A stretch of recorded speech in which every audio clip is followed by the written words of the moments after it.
Bueno, pues ya estamos grabando. Estamos en el capítulo 5 de la temporada 2, ya, de En qué mundo vivimos, el último episodio que vamos a hacer este año 2025. Y hoy están con nosotros Pancho Córdoba desde Argentina, Andrés Vélez desde Colombia y Juan Jesús Morales desde Madrid, España. Y yo, que soy Alberto Rives, desde Madrid, España también. Hoy vamos a hablar de este librito de Eva y Youth, La salvación del alma moderna, terapia, emociones y la cultura de la autoayuda, que es este libro que es a priori muy recomendable.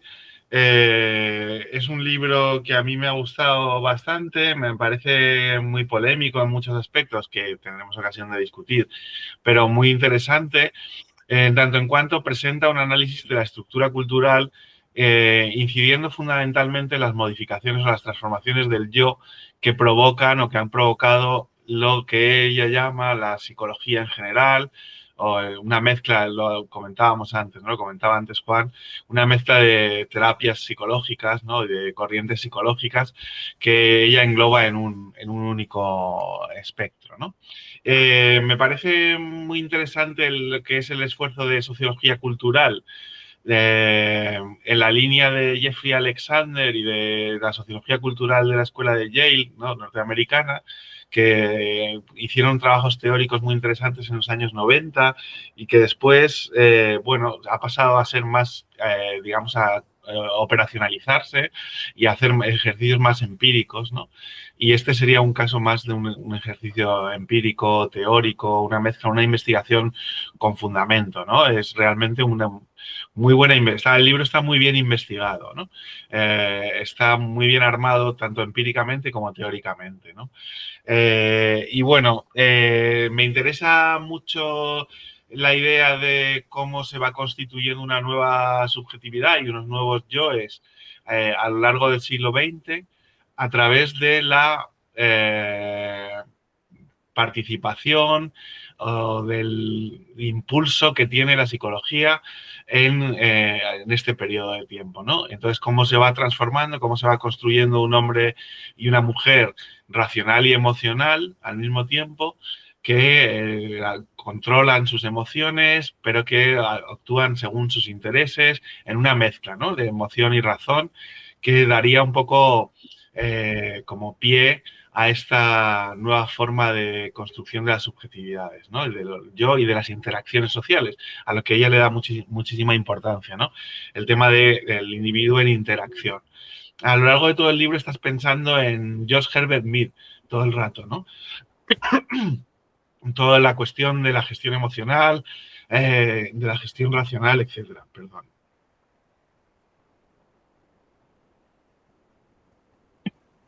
Que me atraganto. Eh, y entonces, bueno, pues me ha parecido muy interesante. También advierte de sus peligros, de los peligros de esta cultura, de esta nueva cultura, de esta nueva parte de la estructura cultural, que sería la imposición o la generación de unos tipos de yo determinados. Advierte de los peligros también del exceso de centrarnos en el yo, de verbalizar los problemas, etcétera. Y bueno, eso, la parte final advierte un poquito sobre los peligros, ¿no? Las consecuencias no previstas, las consecuencias indeseadas de este modelo cultural, ¿no? Pero lo más fuerte o lo más relevante desde mi punto de vista es precisamente esa génesis sociohistórica de un yo determinado, modificado por y enraizado en una cultura, una estructura cultural determinada, ¿no?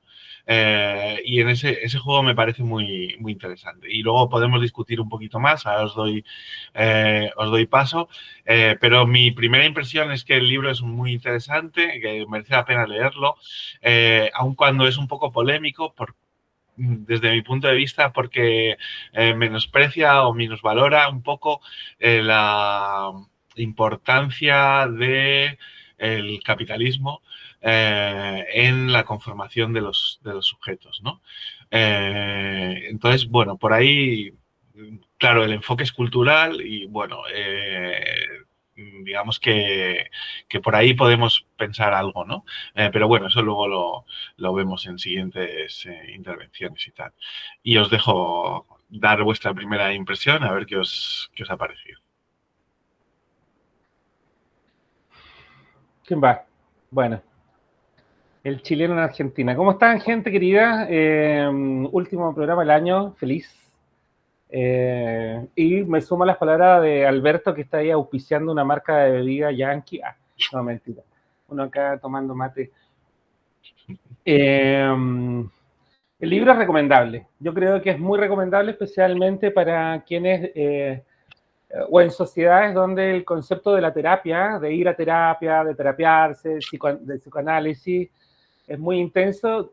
Sospecho yo, estando inmerso en la cultura argentina, que acá es un libro que tendría una resonancia, generaría algún tipo de movimiento bien interesante si es que hay apertura en una mirada crítica, autocrítica de una cultura, de una sociedad muy ligada al psicoanálisis y a la terapia como en la Argentina. En Chile, por el otro lado, el tema de la salud mental todavía tiene elementos prejuiciosos, muy ligados a cierta masculinidad fuerte, ¿no? Por ende, nuestras tasas de suicidio son mucho más altas que en Argentina. Acá en la provincia de Córdoba, donde yo estoy, ayer buscaba unos datos de que por cada crimen doloso hay 3 suicidios. En cambio, en Chile, por cada crimen doloso hay 6 suicidios. Entonces, este libro me hizo pensar mucho sobre, pensando yo que en clave politológica, ¿no? Que me atraviesa por oficio y por intento de ser profesional en eso, de pensar en políticas públicas sobre salud mental, pero ¿desde dónde? Este libro me colocó en una posición de discutir desde dónde mirar la salud mental, ¿no? En tanto, y ahí, Alberto, me gustaría después hacerle la consulta, porque claro, no profundiza en una crisis, en una lógica de crisis del poder del capitalismo, pero sí lo integra a la discusión, ¿no? Dice que es una herramienta de control, que hay incluso diferencias entre el manejo de las emociones en clases sociales, en género, y creo que quizás eso permita como otro abordaje. No lo aborda, pero no creo que lo deje, no lo observe, sino que no lo profundiza.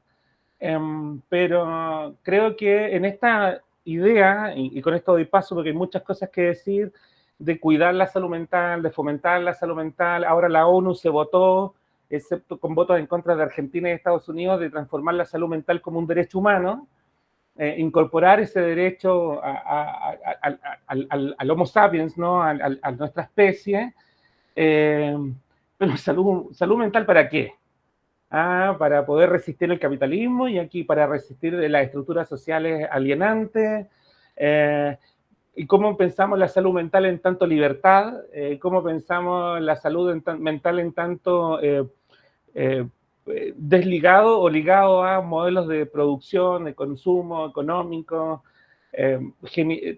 Problematiza eso y creo que lo que más es el primer libro de sociología cultural que leo así en profundidad.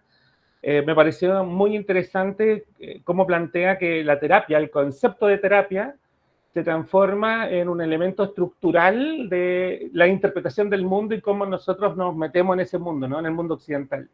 Cómo lo lleva a no solamente como una forma de cultura, sino un eje estructurante de la cultura. Se lo pone ahí como un pilar grueso de la manera en que culturalmente hemos resuelto los problemas que generan la complejización de las sociedades modernas y postindustriales, o no sé, ahí Alberto maneja mejor los conceptos, ¿no? De en qué tipo de sociedad estamos, postcapitalistas, de saber, hay tantos nombres que yo me pierdo, pero ahí hay algo.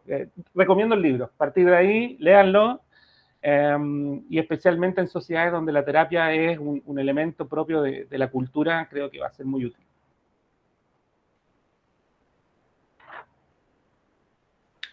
Bueno, entonces, saludos a todos y a todas.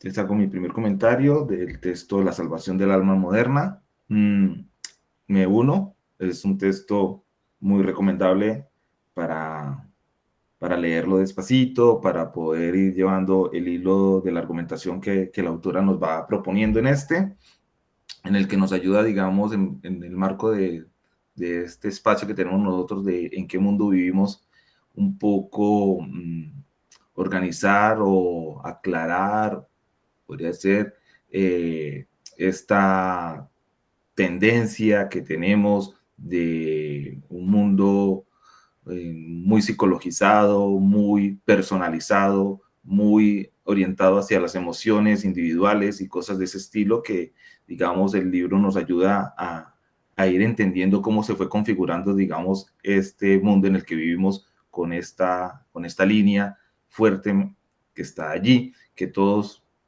vivimos, que todos sufrimos, que todos nos preguntamos, pero que a veces nos hace falta herramientas como este libro para poder entender un poco de dónde viene esto y digamos cómo se ha ido configurando.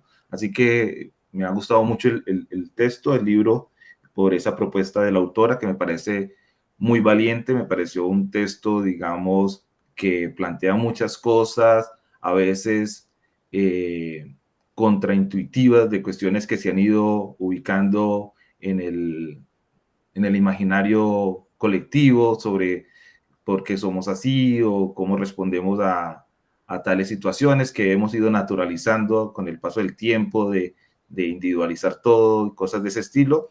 Y el libro nos ayuda un poco desde esa perspectiva de la sociología y la cultura a ver los marcos en los cuales esto se ha configurado, ¿cierto? Que hoy parecen tan naturales, pero pues para entender un poco que no es así, que es esta alma moderna construida por la misma modernidad.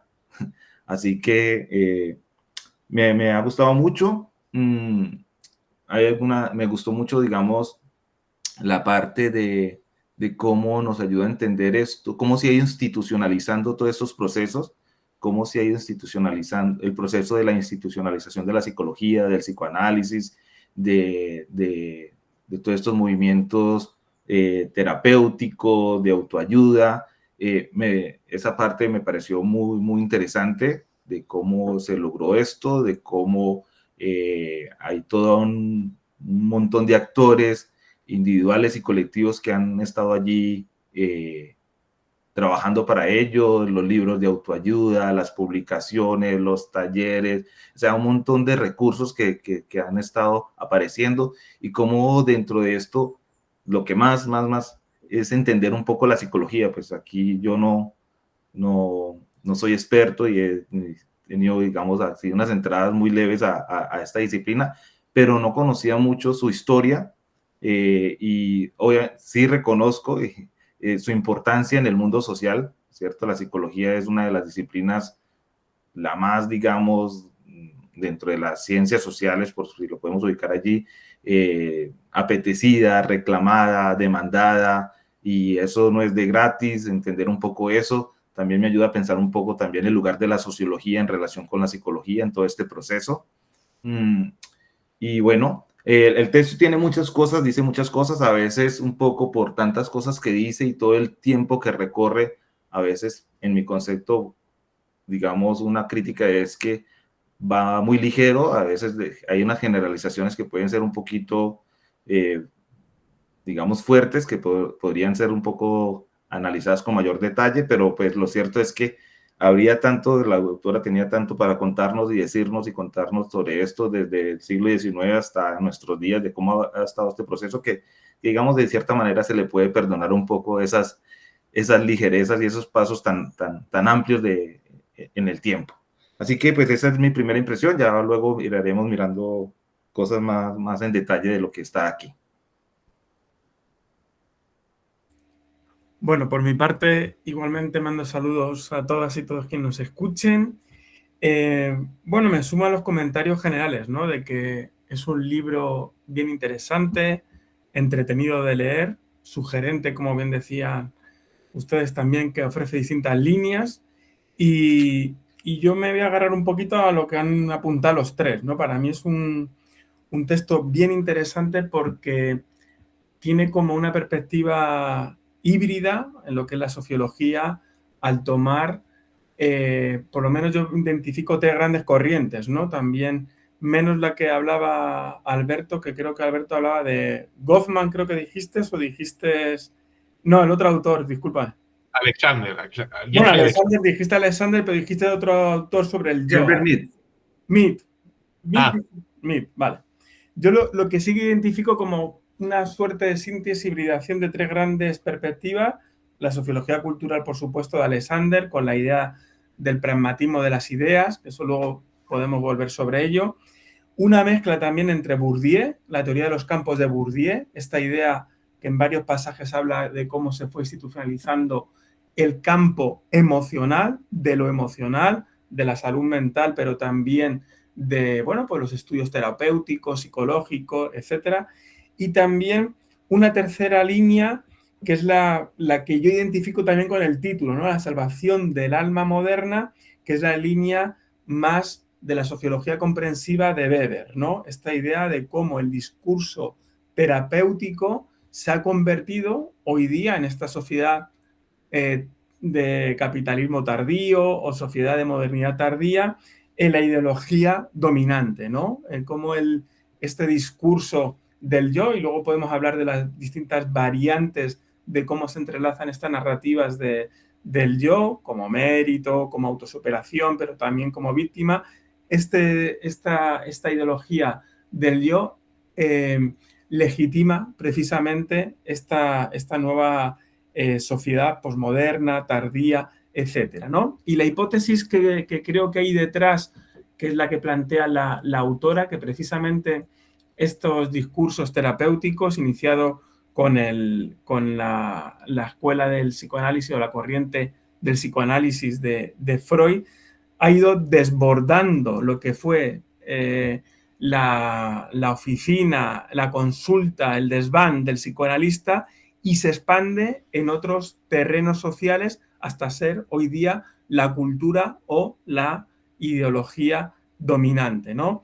Y cómo también trata de demostrar cómo estas esferas que la modernidad, podemos decir, pesada, siempre era como separada, ¿no? Por un lado, lo que es la academia, la ciencia, la medicina, etcétera, durante el siglo XX desbordó precisamente ese terreno académico-científico, como lo muestran los primeros capítulos con la historia de Freud, a abrirse a otros espacios hasta, por ejemplo, ya penetrar en lo que es la organización empresarial, por ejemplo, ¿no? Ya como una cultura dominante en las empresas, etcétera, en el mundo del trabajo, en la publicidad, como también bien decía Andrés, en el mundo editorial, ¿no? Cómo se ha ido legitimando culturalmente, ¿no? Entonces yo creo que esa es la gran hipótesis y creo que es muy, muy sugerente, bien entretenida también los terrenos que nos lleva. Lo único que quería destacar, y ya con esto cierro mi primera intervención, es que si bien tiene base empírica y es algo que en otros programas hemos, pues no sé, criticado o cuestionado algunos libros que no venían con base empírica, aquí yo celebro que tenga base empírica y de hecho es interesante, ella recurre a entrevistas, participación en seminarios sobre coaching, sobre entrenamiento personal, seminarios de autoayuda, también hace repaso de documentos históricos, de revistas, etcétera. Si bien el único limitante, que ella tiene esta aspiración como general, el único limitante que todo este material que ella utiliza empírico, podríamos o debería ella situarlo de mejor manera porque son documentos, entrevistas que hablan de la sociedad estadounidense por un lado o también de Israel. Es decir, que ese esfuerzo que ella tiene de generalizar lo que pasa en la cultura moderna, tal vez podríamos decir, bueno, es cierto, el psicoanálisis se extendió de esta manera en Estados Unidos, pero a lo mejor operó de otra manera diferente en otros países diferentes o con otro tipo de capitalismo o con otra manera de extraer la modernidad, tanto en Europa como en América Latina y en otras partes del mundo, ¿no? Esa sería como la única objeción. Celebramos que tenga base empírica, pero también debería haber matizado más que sus generalizaciones deberían concretarse a la sociedad, sobre todo estadounidense y en menor medida a Israel. Eso por mi parte para empezar. Bueno, pues nos ha gustado, está muy bien. Tenemos algunas reservas críticas todos, más o menos, pero el texto es un texto que merece la pena, sí, sin duda, ¿no? Me parece muy interesante, como ya habéis subrayado, el tema de la institucionalización del psicoanálisis y el análisis que hace desde un punto de vista ya desde de historia de las ideas o de sociología de la cultura o de la sociología del psicoanálisis en este caso, me parece muy interesante el planteamiento que hace, que es muy elaborado y muy, pues muy enraizado en el análisis de lo previo culturalmente, cómo se acoge, porque encaja de alguna forma con algunos elementos fundamentales que ya preexistían en la cultura norteamericana, y el esfuerzo que hace Freud también por divulgar, ¿no? Pues su obra y sus ideas, etcétera, etcétera.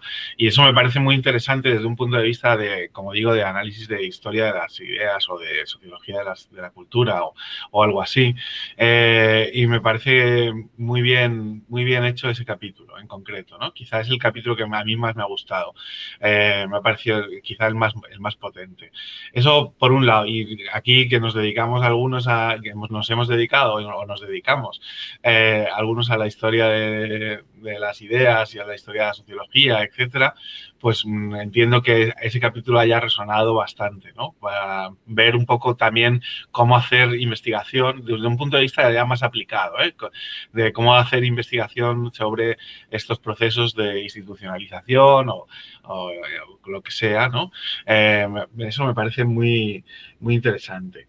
Luego, hay un tema que también es fundamental, que ha subrayado Andrés, y con el que concuerdo totalmente, y es la idea de cómo estos grandes análisis, si bien se pierden algunos detalles, pero son análisis de gran resolución, ¿no?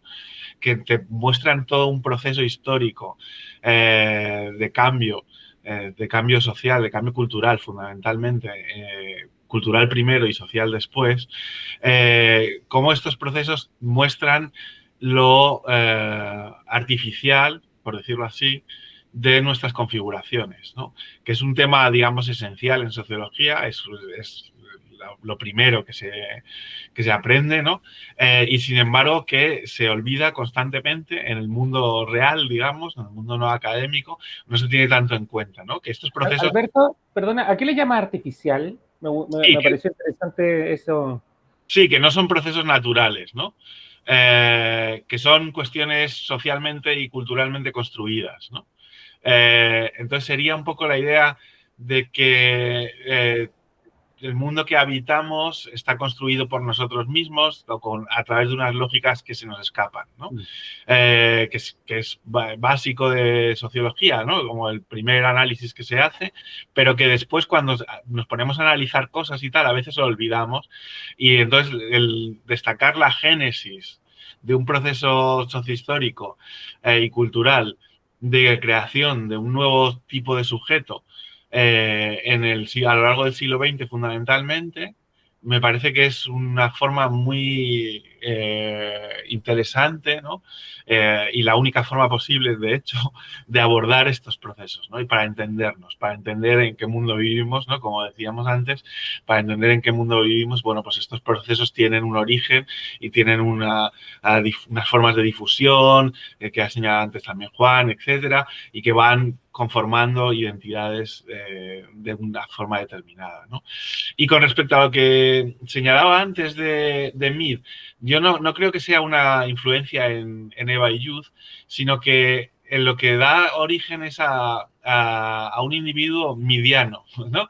Un individuo muy centrado en el análisis, en la escenificación, y en el análisis de los otros, ¿no? Un individuo muy abierto, muy pendiente de los otros, que controla sus emociones, que actúa más o menos racionalmente o intenta ajustarse a lo racional, pero siempre desde la conjunción entre la emoción y la razón, ¿no? Y en ese sentido, y todo el paradigma de la terapia, de la comunicación, ¿no? El paradigma de la comunicación del hombre comunicativo, iría un poco en esa línea, ¿no? De subrayar mucho la potencia de este teórico, ¿no? De la psicología social y clásico de la sociología, que, bueno, sigue de actualidad, ¿no? Bueno, bueno, muchas más cosas, pero me voy a callar por no extenderme demasiado y luego retomamos más elementos. Ah, sí, una última cosa que decía Pancho, el tema de la relación entre la cultura y el capitalismo, ¿no? Bueno, es complicado, ¿no? Porque yo creo que ella está todo el rato intentando entenderla, ¿no?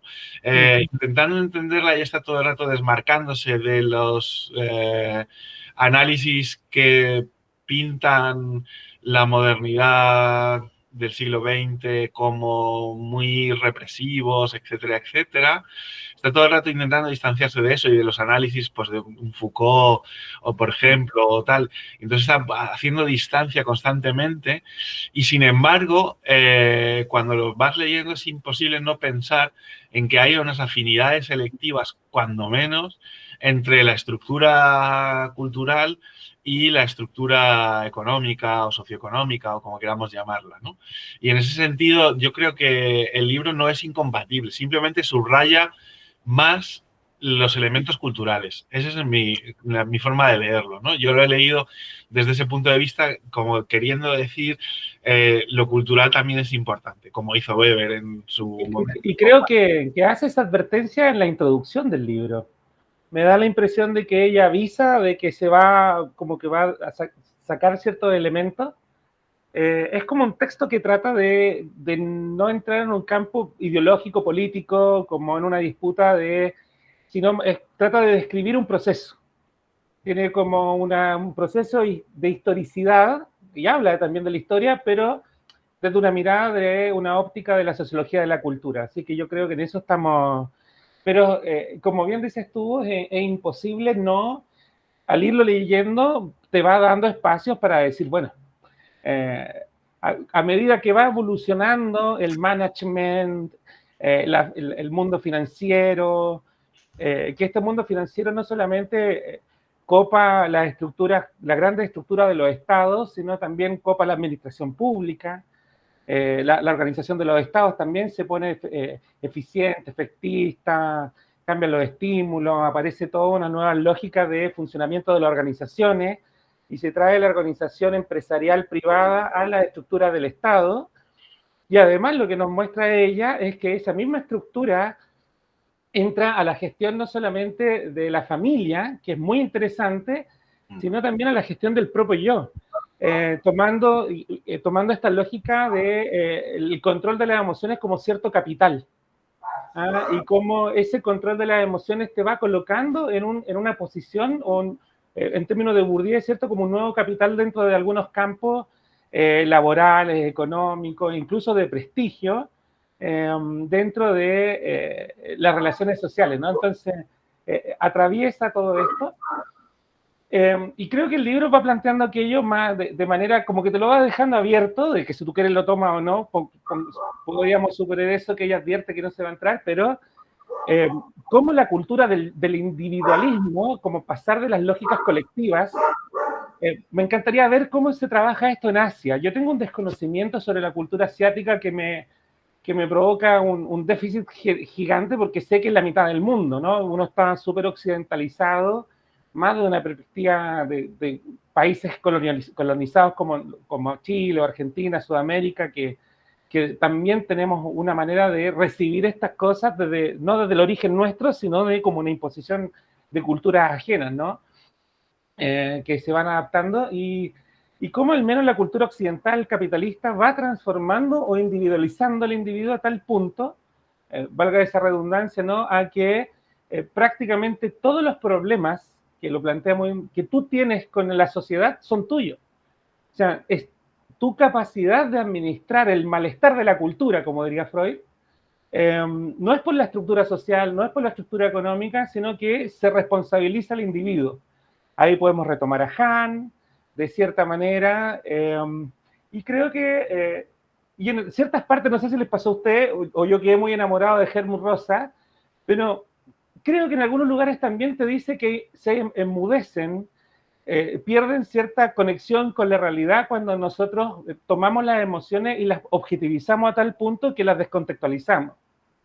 En esta capacidad de reaccionar de manera espontánea, intuitiva, sino que al final las ponemos siempre en una mesa de disección en donde calculamos la acción racional en cuanto ganamos más nuestros intereses y perdemos esa espontaneidad de relación con el mundo.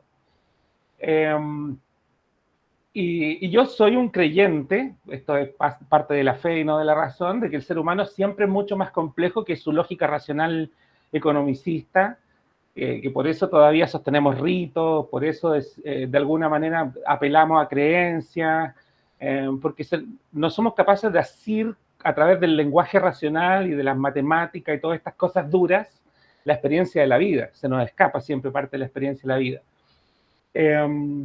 Y creo que el libro ofrece eso, como para quienes lo quieran leer y quieran explorar el libro. Hay una cuestión ahí de un acompañamiento del proceso de individualización, de llevar la responsabilidad del mundo al sujeto. Y hay una crítica que converso yo mucho acá con la gente, con todo el ecosistema de psicólogos que hay acá, incluso en política, en tema de populismo, con Laclau, y Chantal Mouffe, y ahí tienen todos estos elementos incorporados del psicoanálisis, ¿no? De la politización a través de la construcción de la subjetividad y el lenguaje. Que la psicología creo que prestó mucha ayuda al control y al dominio, especialmente en ciertos capítulos de que ahí yo recuerdo inmediatamente a Foucault y el discurso de Verdano, cómo la ciencia normaliza y despolitiza. También hay una despolitización y despolitizar también es apuntar a una pérdida de que las cuestiones son societales, que son de especie. A mí me encanta, yo estoy ya rayado con hablar de la especie, no me voy a sacar nunca de eso, de que seguimos siendo animales habitando un pequeño mota de polvo en la inmensidad del cosmos y que es un idiotez que nos matemos cuando no tenemos otro planeta ni nada. Pero es muy interesante el libro. Agrego un elemento más a la crítica, no sé si decir postmoderna, pero al menos del 50 en adelante, ¿no? De ir eliminando las lógicas colectivas y de especie y transformar todo en un mundo del individuo. Eso.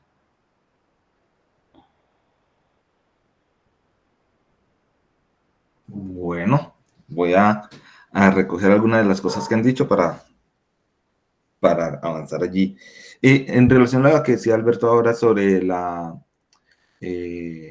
digamos, ¿cómo decir? Las raíces un poco de sociológicas y filosóficas del trabajo de Eva, me parece que el texto pues no lo hace explícito, sí, esta parte, digamos, la herencia de la sociología y la filosofía norteamericana, que se le cuela a mi modo de ver bastante por allí.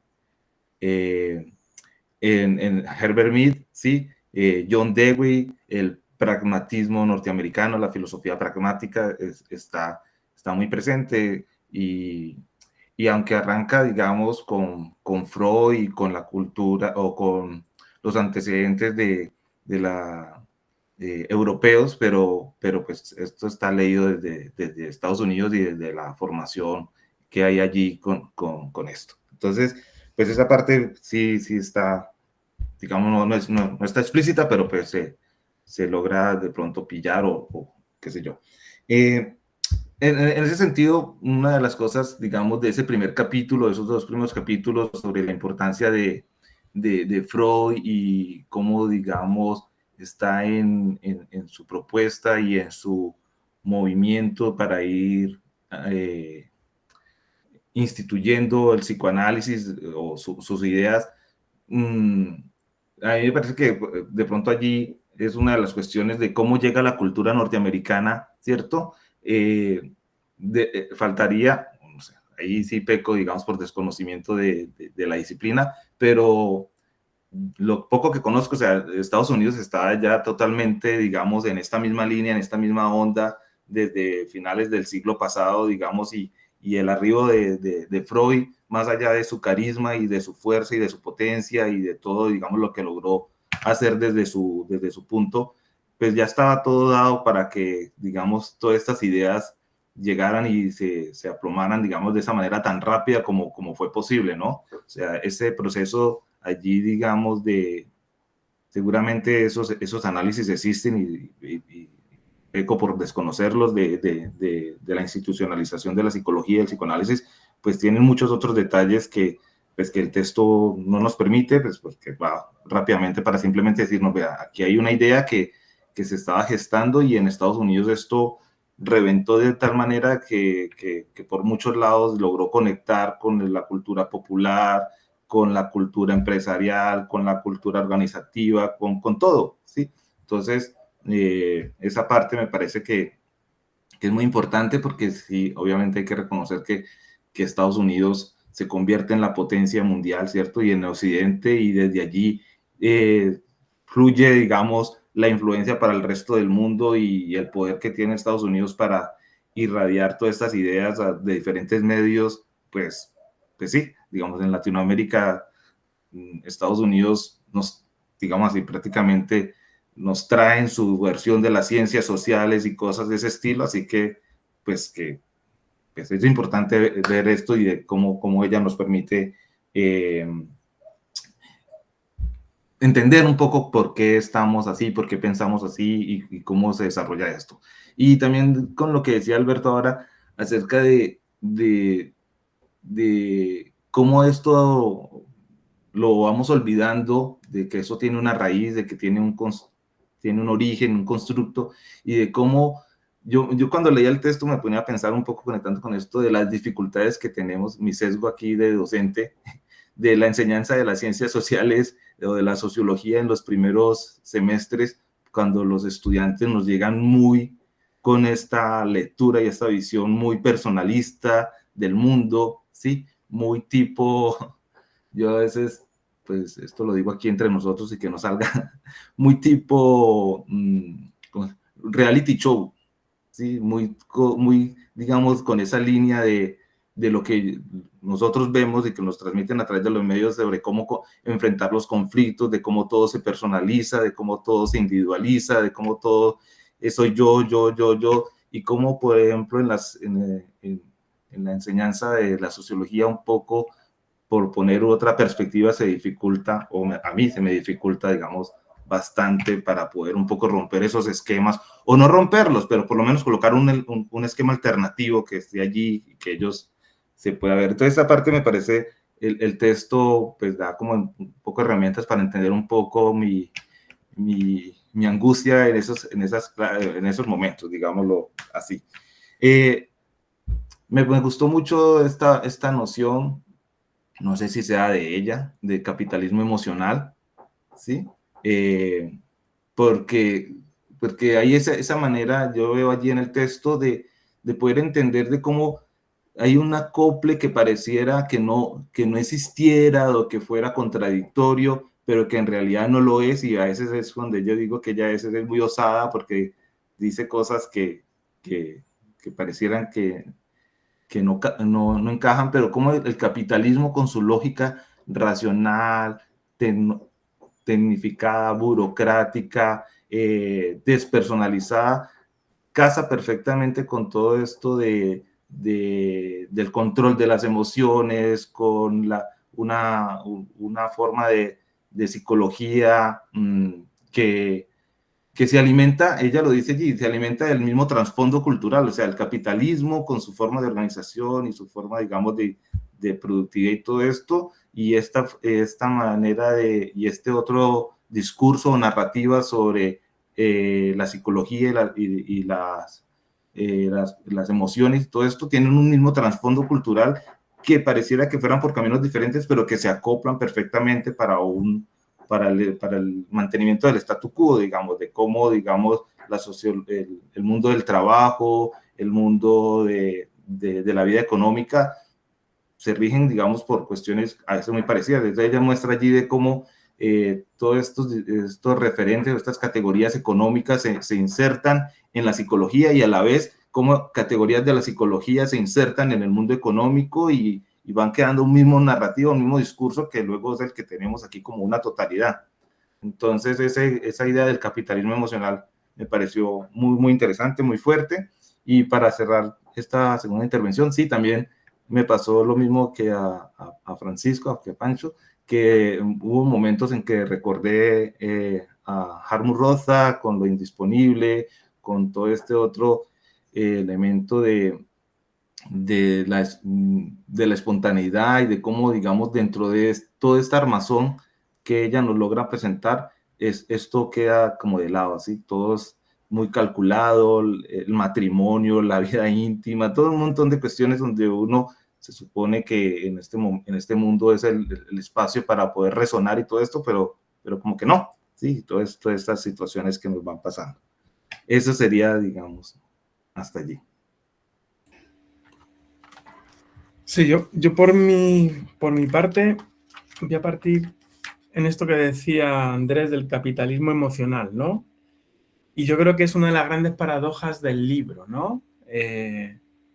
Esta idea de que si Freud fue con su apuesta teórica del psicoanálisis, fue una crítica a la modernidad y fue un autor, por lo menos utilizado sus ideas en lo que fue la Escuela de Frankfurt y Corrientes como un autor crítico de la modernidad, la paradoja es que el recorrido, la génesis, el despliegue de las ideas de Freud en Estados Unidos permitieron legitimar un nuevo sistema de dominación en este capitalismo emocional o capitalismo tardío, ¿no? Un poquito lo que decía Pancho anteriormente, ¿no? Y de cómo el papel de la psicología, porque es lo que hablaba un poquito también Alberto al inicio, ¿no? Que el autor en algunos momentos confunde psicología con psicoanálisis o lo que ella llama, una vez más para generalizar, el discurso terapéutico, ¿no? De cómo el discurso terapéutico de Freud, cuando él llega a Estados Unidos, es recibido, obviamente había terreno, que es lo que decía Alberto, ¿no? Que ese capítulo es bien interesante desde la historia de las ideas, desde una mirada pragmática de las ideas, de la utilidad que tienen las ideas, cómo luego se despliega en distintas instituciones médicas, académicas, dentro del Estado, pero como decía anteriormente, traspasa fronteras, ¿no? Y cómo va a tener recorrido en algunos otros socios, también en algunos otros, podemos decir, autores fascinados por el psicoanálisis. De hecho, también la autora repasa muy bien esta idea de la internacional, una sociedad internacional del psicoanálisis, ¿no? Que eso también muestra las redes internacionales de las ideas y cómo en el caso concreto de Estados Unidos, luego esas ideas se van a llevar a un sentido práctico, no solamente en la institucionalización, como decía, en la academia, en las universidades, en la medicina, en el aparato público del Estado, sino también en la empresa, ¿no? Y la labor que van a cumplir ahí los psicólogos y también algunos sociólogos o investigadores sociales, y ella cómo lo presenta en el caso de Elton Mayo, ¿no? De cómo hacen, a partir de distintas encuestas de las motivaciones de los trabajadores, identificar algunas problemáticas personales de salud mental, de convivencia, etcétera, que ¿cómo podemos decirlo?, que perturban el rendimiento y cómo a partir de esas encuestas se mejora precisamente, se hace un diagnóstico para mejorar la capacidad productiva, ¿no? Y cómo todo esa aplicación inicial y objetivada en encuestas, en mediciones, que es muy propio también de la ciencia y de la manera de ver la ciencia en Estados Unidos, ¿no? Esta base empírica de la ciencia, va a penetrar luego en lo que va a ser las empresas, su cultura organizativa y la cultura del capitalismo en Estados Unidos, ¿no?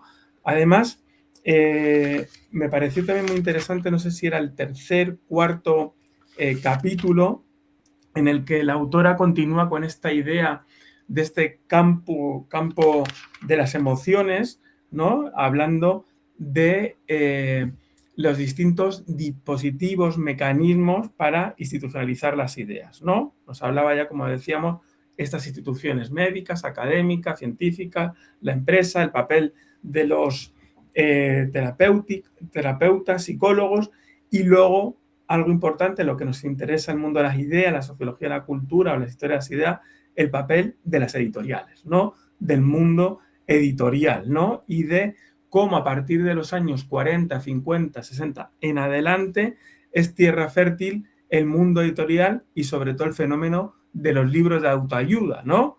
Un fenómeno que hoy día todavía es muy importante en nuestra cultura, ¿no? En nuestras distintas sociedades, seguramente, entre los libros más vendidos año tras año aparecen estos libros superventas que nos hablan de la autoayuda, de la superación. ¿Quién robó mi queso? ¿Perdón? ¿Quién robó mi queso? Eso es bueno, para mí el más... ejemplos, ¿no? Entonces, como también ese modelo, podemos decir, del mundo editorial, que también se construye, obviamente, todos esos éxitos editoriales de los libros de autoayuda, a traspasar fronteras, ¿no? Podríamos también conversar sobre ello, ¿no? Como ya el fenómeno... Sí.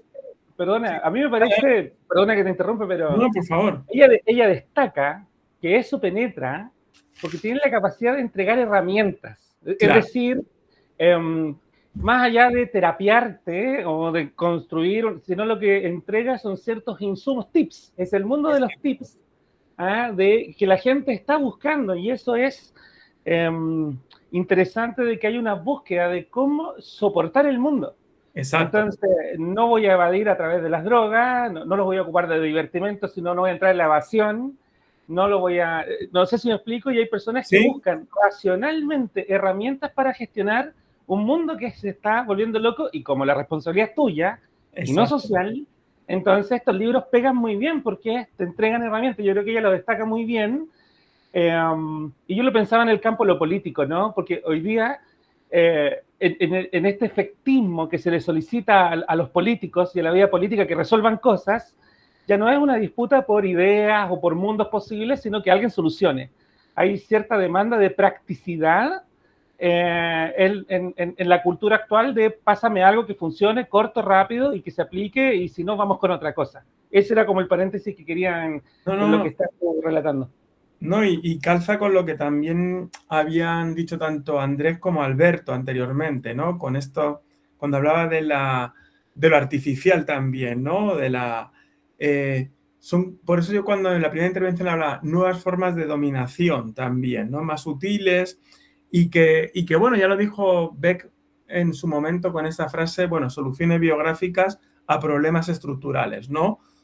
Al final, los libros de autoayuda, la introspección, al final somos nosotros el problema, ¿no? Decir, bueno, es lo que tú bien decías, Pancho, recién, bueno, pues si el mundo es así, pues el problema es mío, que yo no sé adaptarme al mundo, o que si soy pobre es porque soy pobre, etcétera, ¿no? Que al final hay siempre, más que decir, hay una gramática, que es también algo que decía la autora, se ha ido construyendo una gramática, podemos decir, de exigencia, ¿no? De sobreesfuerzo al yo. El yo de hoy, de la modernidad tardía, es un yo sobreexigido, ¿no? Sobre el que descansan sobre nosotros, bueno, el éxito en el trabajo. De eso también ella hablaba mucho, toda esta gama de narrativas del yo, ¿no? Que han ido penetrando en la sociedad moderna de hoy. Por ejemplo, y tengo apuntado algunas de ellas, las narrativas del mérito, las narrativas del exitismo económico, ¿no? Del arribismo social,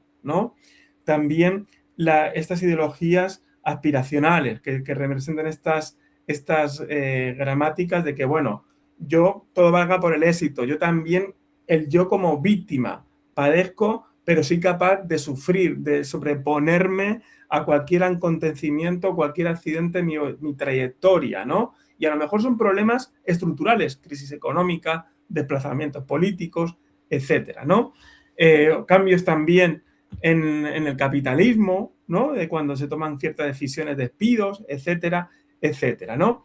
Y por eso lo que comentaba anteriormente de este uso o esta utilidad que se hizo de Freud, o cómo penetra y se va apropiando, desarrollando, reformulando en la sociedad estadounidense, es muy diferente al que hizo Marcuse, ¿no? Marcuse utiliza a Freud en un sentido, bueno, de emancipación, de que torpedea algunas instituciones de la sociedad moderna, el trabajo, la familia como un rol de opresión, ¿cierto? Y cómo se remolda Freud con todo este trabajo terapéutico, del discurso terapéutico, en un autor que legitima la dominación simbólica de nuestras sociedades tardomodernas, ¿no? Eso yo creo que es algo que quería destacar.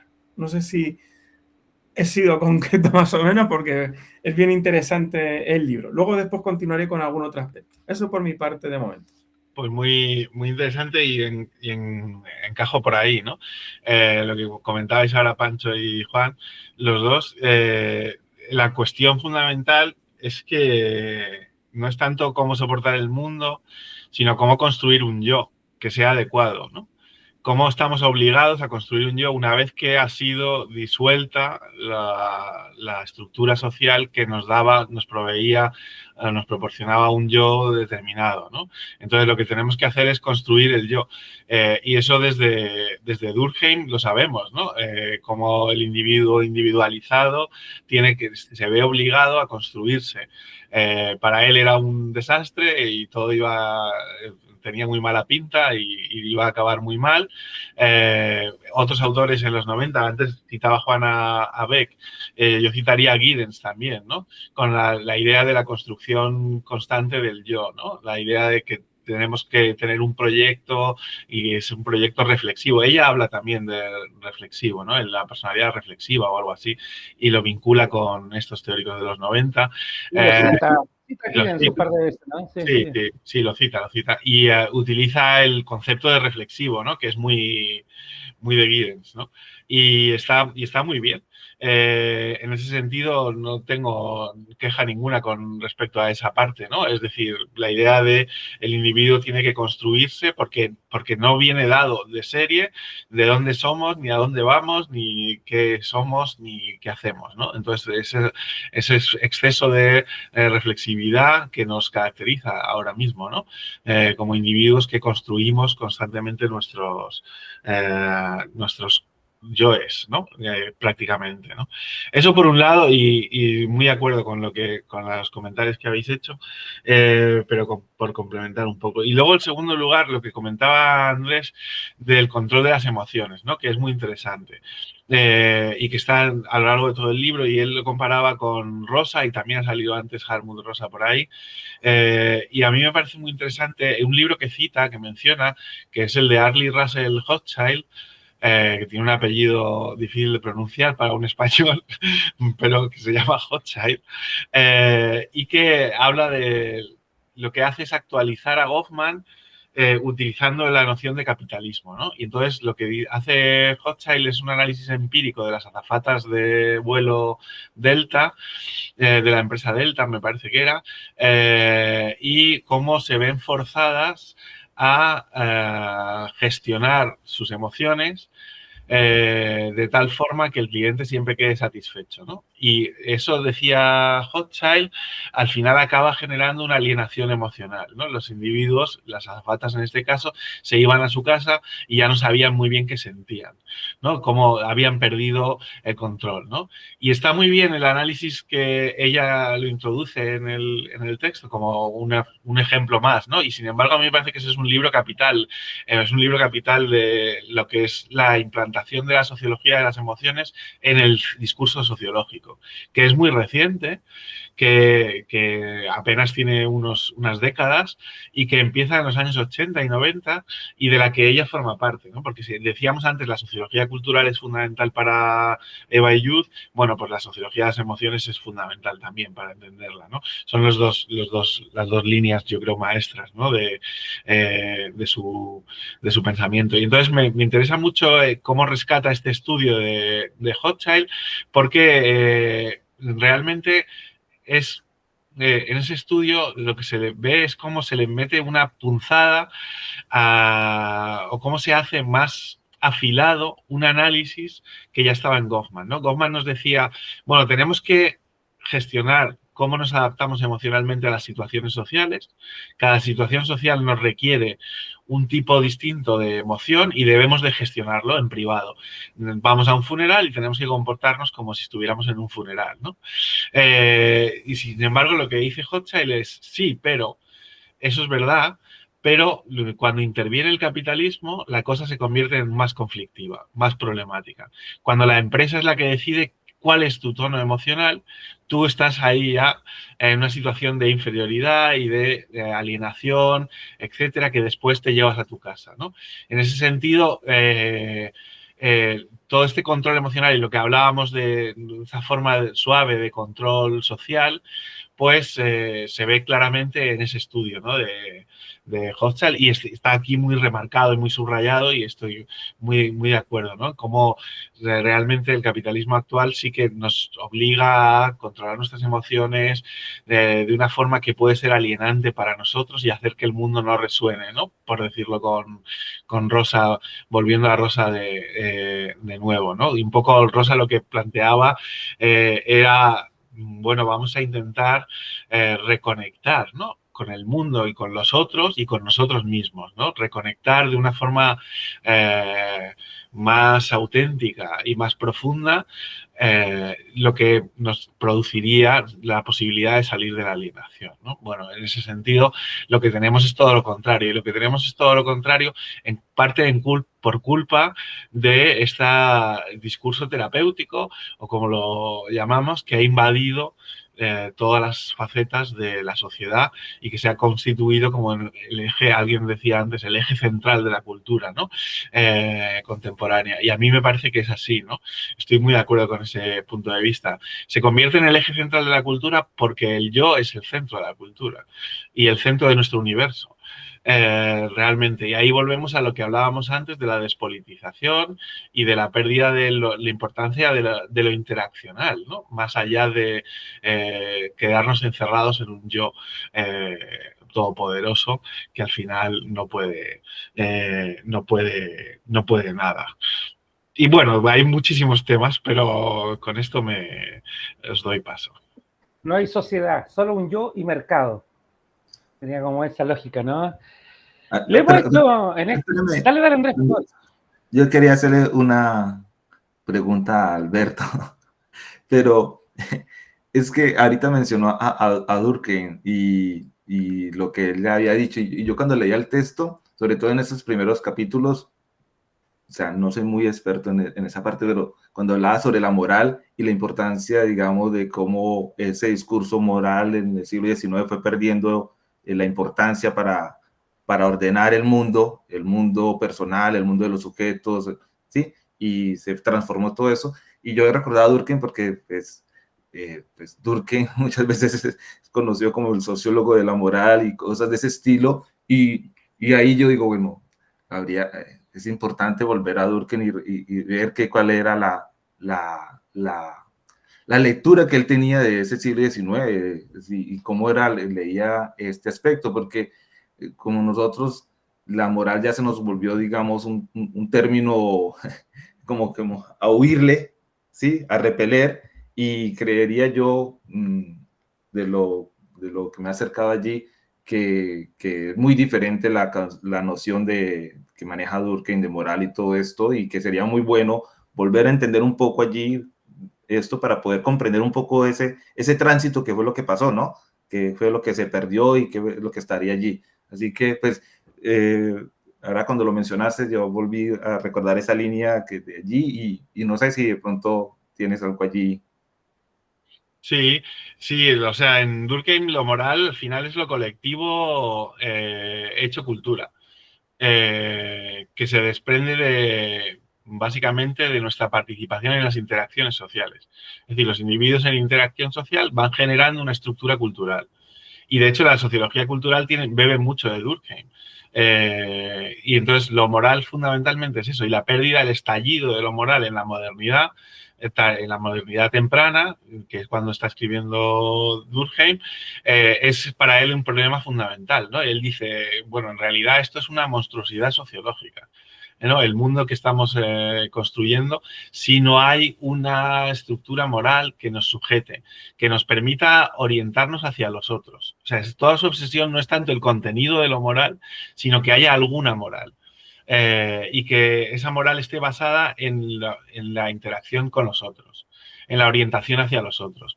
Entonces, él habla de que orientarse hacia uno mismo es lo profano, orientarse hacia los demás sería lo sagrado, y en ese sentido todo el análisis religioso y cultural y moral de Durkheim se queda subsumido, ¿no?, al final en esa orientación que tenemos que tener los individuos, idealmente, hacia los otros.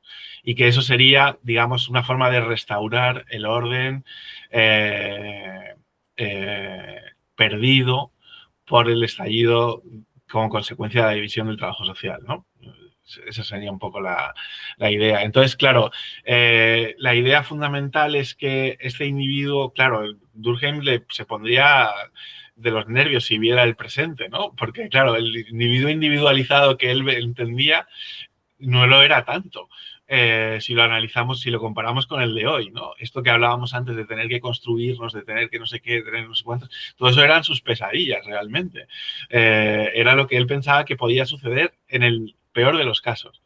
Pero esperaba, porque era hasta cierto punto optimista, esperaba que no fuera necesario, sino que se diera una posibilidad de la construcción, ¿no?, de un orden cultural, moral, común, que nos permitiera básicamente orientarnos hacia los demás y construir conjuntamente. Entonces, por ahí más o menos, y la relación la veo en todos estos análisis de la individualización, hay una huella de Durkheim. En todos esos análisis sobre la pérdida de lo moral, de la pérdida de lo colectivo, la despolitización, todo lo que hemos estado hablando, hay una huella ahí del Durkheim clásico que es fascinante, ¿no? Y que no deja de sorprender releyéndolo hoy y tal, y al que hay que volver siempre, porque es uno de los grandes. Muchas gracias. Sí, perdón, Durkheim hablaba de las patologías sociales, ¿no? Sí, estaremos viviendo como un sistema patológico, socialmente patológico, en esos términos. Bueno, yo quería decir que le hemos hecho el quita un capítulo completo, que creo que, poniéndolo un poco en una caricatura en esta machósfera que tiene En qué mundo vivimos, no sé si han escuchado ese concepto que es muy interesante, que es el capítulo sobre el feminismo y las emociones. Yo no me atrevería a clasificarlo porque no soy un especialista en feminismo, y cada vez que entro en ese mundo, veo que hay una cosa media, no sé si es atomizante, pero hay la riqueza de análisis y miradas en torno al feminismo que además está atravesado por la experiencia de ser mujer, etcétera, que a uno tiende a inhibirse porque también hay cierta lógica de que es un espacio que los hombres podemos opinar, pero no hay cierta autoridad, por así decirlo, de describir. Pero más allá de eso, en este atrevimiento, creo que para alguna mujer que nos esté escuchando, es un libro que creo que daría una discusión muy interesante porque primero toma a Freud, ¿cierto?, y lo incorpora, y después cómo se incorpora este discurso de la gestión de las emociones, y que plantea de que, yo lo tengo en un signo de interrogación gigante ahí en el PDF, que iguala o trae una equivalencia o una feminización de la gestión emocional en los hombres, y que el Occidente de alguna manera genera un equilibrio entre los roles. Y yo no sé, dije, yo seré muy latinoamericano para mis cosas, pero yo no sé qué tanta diferenciación se haya dado en esos roles como para que culturalmente todavía no esté bien definido una mujer y los hombres, especialmente en el campo político, que yo vivo, por así decirlo, de eso, en donde uno tiene cuidado o sabe perfectamente que cuando una mujer es muy enérgica o expresa sus emociones, es calificada socialmente de una manera como esta pérdida de control, o incluso se hacen estas analogías con la biología que está con la menstruación o cualquier cosa, ¿no? En cambio, en esta lectura de que cuando un hombre es muy enérgico o prepotente, incluso es varonil y demuestra fortaleza, no sé si una mujer con la conducta de Trump o de Milley tendría la misma valoración social que cuando es ejercido por un hombre. Entonces yo tengo una discusión ahí con ella, en tanto no sé qué tan aplicable sea esa mirada o en qué plano está. Ahí yo lo leí y dijo, esto es un traje que me queda un poco grande como para poder hacer un análisis crítico, pero me generó cierta como, no sé, me encantaría que esta parte del libro en algún momento discutirla con personas que están estudiando el feminismo, que tienen una postura crítica sobre aquello y ver cómo lo interpretan las compañeras esta lectura, pero me parece interesante. Es un capítulo grande, está relacionado con todo lo discursivo en torno a la familia, la gestión de emociones, y simplemente dejar abierto comentar de que el libro tiene esa parte, que no lo hemos comentado y que creo que sería muy interesante generar un espacio de discusión ahí, al menos en espacio académico, a ver si alguna compañera lo ha leído o invitarlo a que lo lea y después ver cuál es la perspectiva crítica de ciertas cosas que a lo mejor los ruidos que tengo yo son errados, a lo mejor son ruidos compartidos por ciertas posturas feministas, pero hay algo ahí en el texto que lo aborda y que no lo hemos conversado, pero bueno, lo quería traer a colación para que no se nos quedara, ¿no?, un capítulo completo que es interesante y bueno, y desde el punto de vista de la masculinidad, para ir cerrando, reconociendo de que al hombre hoy día se le solicita un control tanto en la gerencia o en el día a día del trabajo, pero creo que todavía está mucho más socialmente permitido que el descontrol masculino, la rabia, la ira, socialmente no está tan castigado. Creo que esa diferencia, vuelvo a insistir, de la gestión de la pasión, y recuerdo, no sé si decía el libro, que a la gerencia se le permite enojarse, pero no a las capas medias, ¿no? Entonces también, no recuerdo si era así exactamente, pero había una distinción de que habían ciertos lugares en que tenían que tener más control, o estoy confundiéndolo con el discurso, con los elementos de clase, pero ahí quedé atrapado en una falta de claridad en esto del género y control de emociones y cómo trabaja el feminismo. Reconozco, lo leí, pero me dejó tanto dando vueltas que creo que no me quedó muy claro o todavía me falta discutir sobre aquello, pero lo quería traer a la mesa.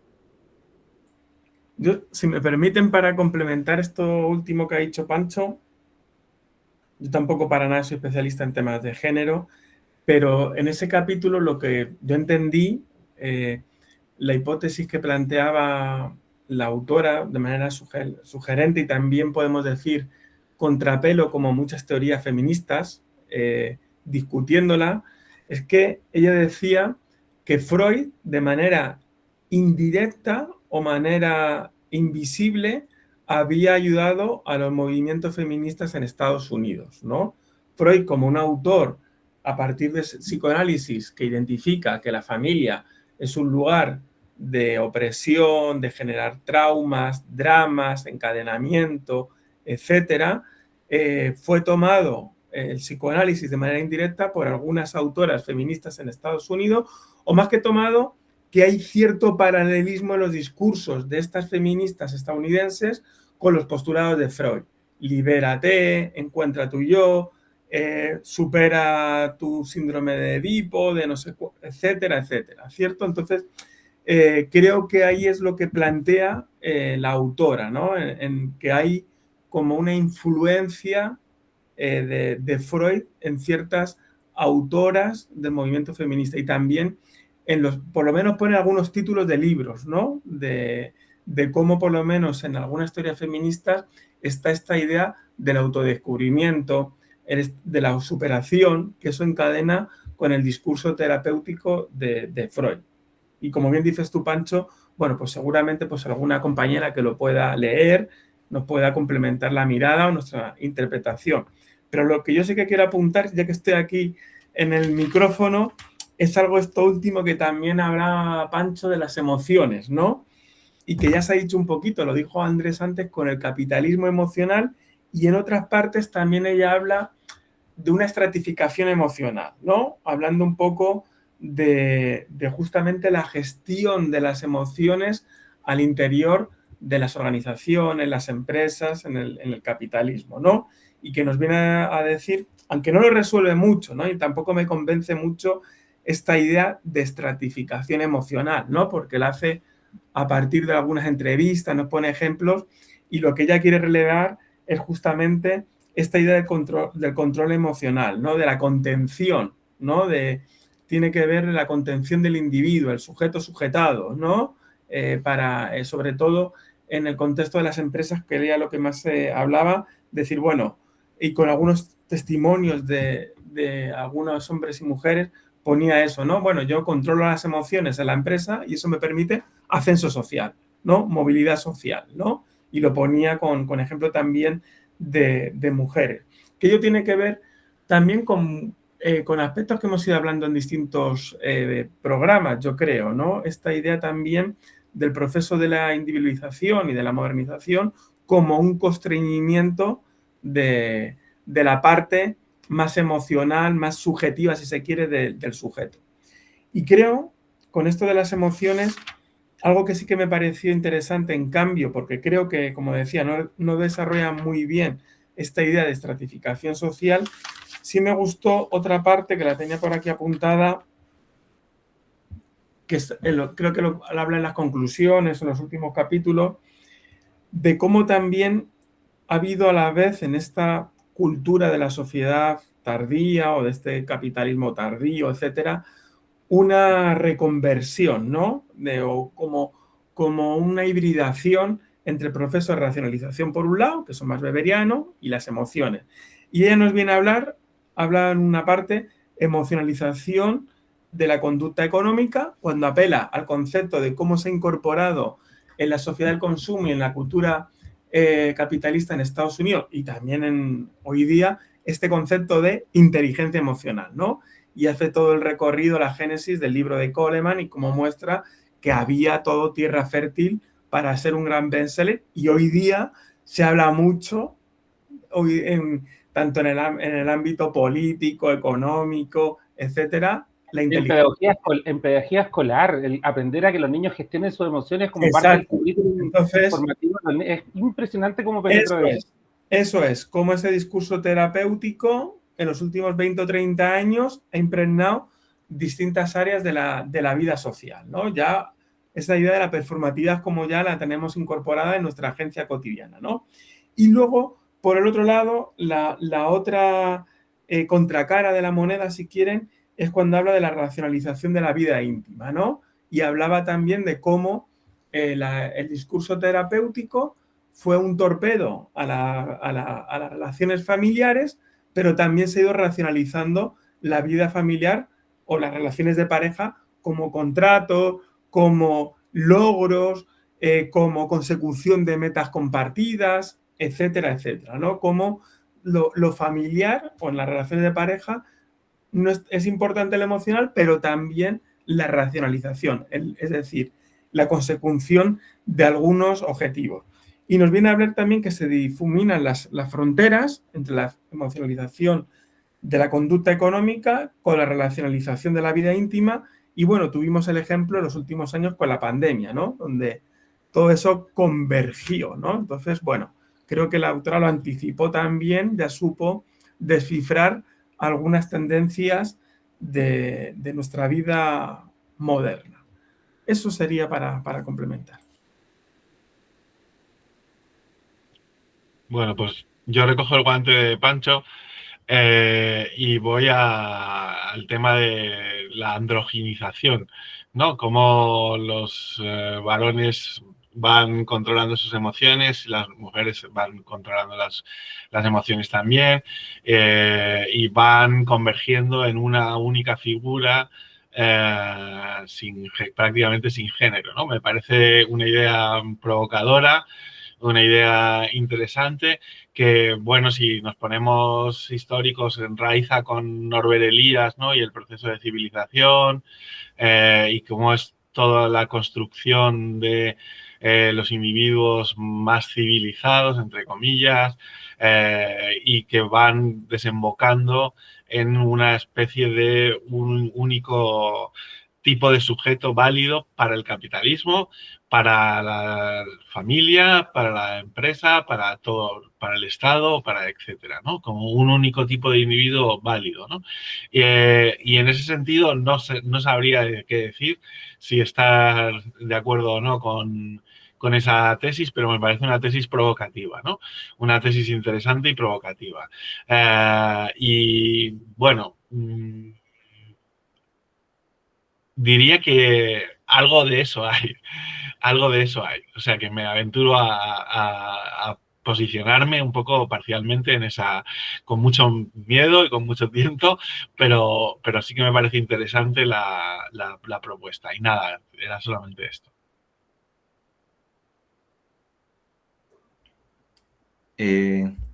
Vamos a seguir. ¿Me oyen? Sí, ok. Con este tema que nos pone así a todos nerviosos, el tema de esta lectura sobre el género aquí. A mí me gustó mucho, digamos, la manera como nos fue presentando este proceso de ¿cómo se diría? Androgenización. Eh, porque, Androgénesis, era más fácil decirlo, ¿no? ok. Porque esto hay que conectarlo, para mí, ella lo hace con el proceso en lo que ella plantea en el texto de cómo vamos cómo la comunicación se convierte, digamos, en el referente, el modelo comunicativo, digamos, está asociado a todo este proceso y cómo, estos elementos que en cierto momento la psicoterapia empezó a exaltar como los relevantes o los importantes en el procesamiento de los conflictos y todo esto, estuvieron, ella lo menciona allí, de cierta manera con un sesgo en relación al análisis o a la lectura de mujeres, ¿sí? Y de cómo esos aspectos se fueron constituyendo en el modelo de enfrentar las situaciones, de procesar, digamos, los conflictos a través de unas normas comunicativas y cosas de ese estilo, y que allí estaba muy presente, digamos, la manera como las mujeres hacían estos procesos y que se fue convirtiendo como en el modelo, no solamente dentro de la empresa, ¿sí? Que fue, digamos, lo que ella analiza en un principio, sino cómo se fue expandiendo, como lo dijo ahorita Juan Jesús, cómo todos estos procesos se fueron irrigando en diferentes esferas sociales y se convirtieron en la norma. Y otro elemento que a mí me parece allí relevante o muy interesante en la manera como ella construye esto, y es que esto lo ve especialmente es en las clases medias, que me parece que es la otra variable allí importante del análisis que ella hace. Ella diferencia, digamos, las clases altas o los grupos altos, y todo esto lo ve especialmente es allí en los mandos medios, en las clases medias, ve esta situación en ese contexto, que me parece que es importante mencionarlo. Al final trata de hacer el contraste con otros estratos o las otras clases, pero bueno, eso allí todavía me queda todavía por procesarlo más, pero no sé, para conectar esto y echarle más leña al fuego y despertar más temores de los que estamos aquí, nos podría un poco ayudar a entender la situación que vivimos hoy en día con el auge de las nuevas derechas, ¿no? Un poco me parece a mí que este escupitazo que las nuevas derechas le lanzan al mundo es especialmente, a mi modo de ver, una declaración de guerra a las clases medias y a sus formas de posicionarse en el mundo, de enfrentar, digamos, las situaciones, los conflictos. No sé, allí quedamos nuevamente, como dijo Alberto, lanzando cosas sin mucha seguridad, pero un poco para poder entender desde la lectura de ella qué es lo que está pasando en el mundo político hoy en día, donde uno puede ver que estos grupos, ¿cuál control de emociones? Al contrario, o sea, dejar que las emociones exploten y desde lo más básico e instintivo lanzarle a todo, ¿sí? Entonces, es todo este proceso que se había vivido a lo largo del siglo XX y todo esto de ser mesurado, de llevar toda la comunicación al diálogo y de la reflexividad, es lo que hoy en día vemos que lo que domina es lo contrario, ¿no? Entonces, un poco para entender, bueno, de dónde viene esta reacción de hoy en día. Me suman, Andrés, me hiciste ¿cómo se llama? El teloneo de mi última intervención, espero, pues ahora que me calle, sobre esta lógica, ¿no? De que nos plantean el proceso evolutivo del control de la emoción hacia el interior del individuo, esta construcción del yo, pero la política nos muestra de que las emociones, y especialmente las lógicas que hoy día son capaces de ocupar la extrema derecha, porque no voy a decir que la izquierda no ocupan propaganda, ni intentan hacer lo mismo, sino que hemos sido mucho menos efectivas en aquello, pueden tener una construcción estructural, mediada, intencionada por fuera del sujeto. Entonces no es la emoción propiedad del individuo, sino también la emoción es parte de la experiencia colectiva.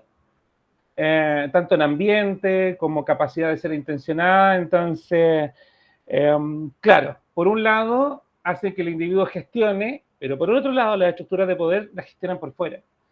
Entonces creo que hay dos mundos, el mundo interior emocional y el mundo social emocional.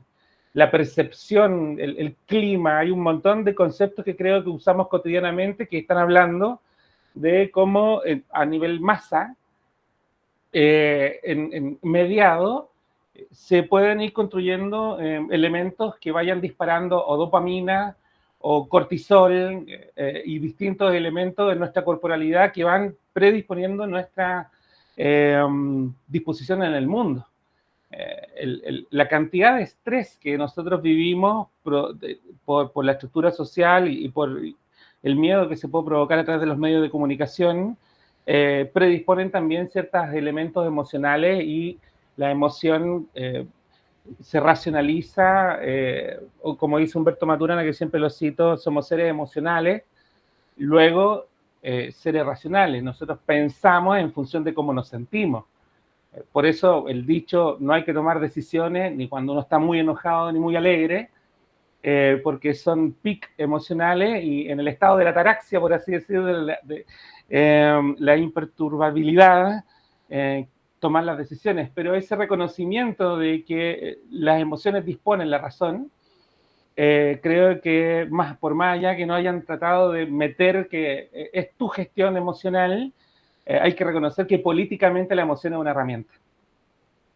Y con una fuerte capacidad de influir a través de la mediación, y hoy día con los aparatos digitales, la gubernamentalidad algorítmica, que es un temazo que algún día quizás podríamos trabajar, de cómo hay influencia en nuestras subjetividades a través de las burbujas digitales, las cámaras de eco y algunos elementos que van conformando un mundo ya no normalizado, sino perfilado.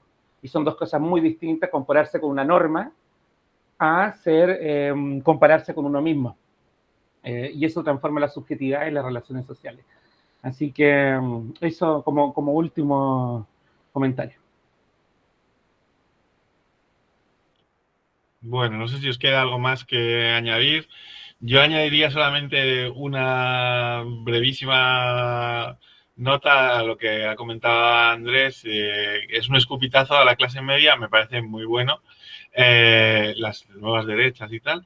Pero también un escupitazo, si hacemos caso a Eva Youth, a la propia modernidad, ¿no? A la constitución de la modernidad. Y ahí estamos, ¿no? En mitad de ese revuelo. Bueno, solamente era por añadir el matiz. Y bueno, si os parece, vamos cerrando.